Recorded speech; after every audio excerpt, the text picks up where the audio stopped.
The Giants lose an extremely tough game against the Detroit Lions. Live here at MetLife Stadium post-game, the Giants fall to the Lions. The score here 31-18, but it looks a little bit better than it really is from the Giants' perspective because the Lions had their number all afternoon. Now, the Giants got started a solid way. In the first quarter, they actually were up 6-3 at one point. But it was Jamal Williams for the Detroit Lions that scored 3 touchdowns on the ground that propelled them to victory. Jared Goff was accurate and resembled the quarterback we saw go to the Super Bowl not too long ago as a member of the Los Angeles Rams.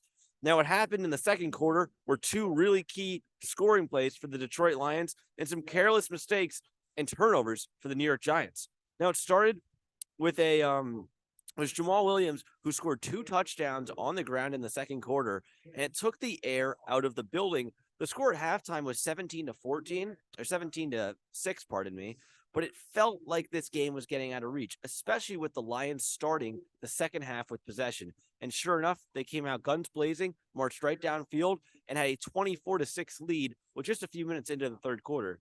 Now, the Giants, they were down. They weren't in a great position, but they began to claw back. The Giants started off the fourth quarter with a huge touchdown, and this touchdown made the game manageable. But unfortunately, it was still 24-12. And if you're wondering why it's 12 instead of 14, well, Graham Gano, he missed a pair of extra points today. Coach Dable, after the game, credited those extra point misses to quote-unquote wind and other factors, and that Gano, he simply just made a mistake. It happens. These guys are pros, but they ain't perfect. Those are Dable's words, but the end of the day, the Giants just couldn't come all the way back. Down 24-12, they made a bunch of defensive stops. They finally stopped the Lions, but they couldn't score on offense. They couldn't get anything going. Saquon Barkley had probably his worst game all season. In fact, it was Daniel Jones that actually led the Giants in rushing this season. This week, funny enough.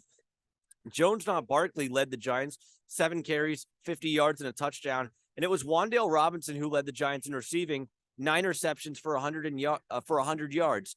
However, very key to note, Wan'Dale Robinson suffered an apparent knee injury toward the end of the game, and Coach Dable had no comment on it aside from he looked like he was in a lot of pain.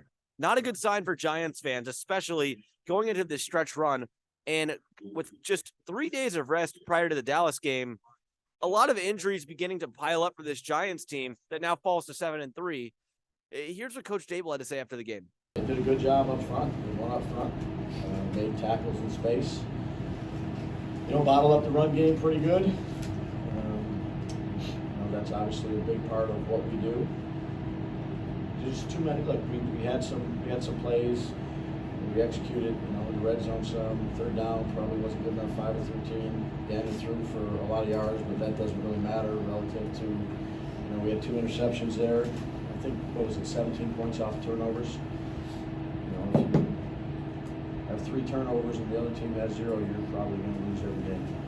It was certainly a tough outing today. The stadium was half empty by the fourth quarter, or by the middle of the fourth quarter per se. And it just, I don't know what it was, if it was the temperature being so frigid.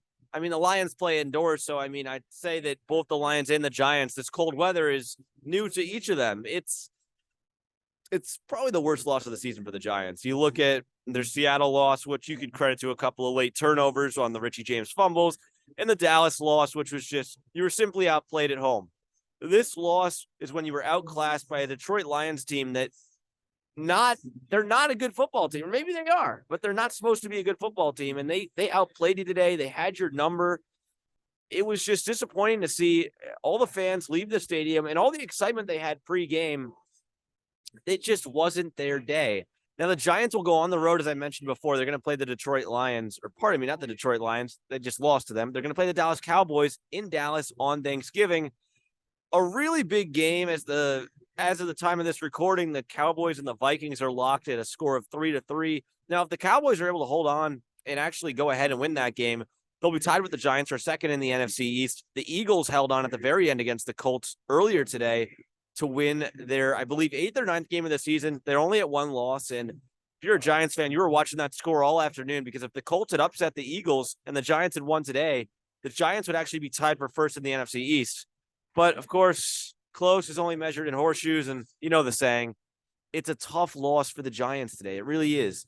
You fall to 7-3. You could be tied with the Cowboys. Washington picked up a big win. This division is one of the toughest divisions in all of football. It's the NFC East and the AFC East, both that are just everyone's over 500, and that tells you a lot about the competitive nature of this game of football. I wish everyone a happy Thanksgiving. We're hoping to see the Giants pull out one down in Dallas, and after that, they will face the Washington Commanders at home 2 weeks from today. I'll be there. I'll be there to cover all the action. And the march to 9, maybe 10 wins should be enough to get to the playoffs. From now until then, I'm Brij Gautam for WFUV Sports.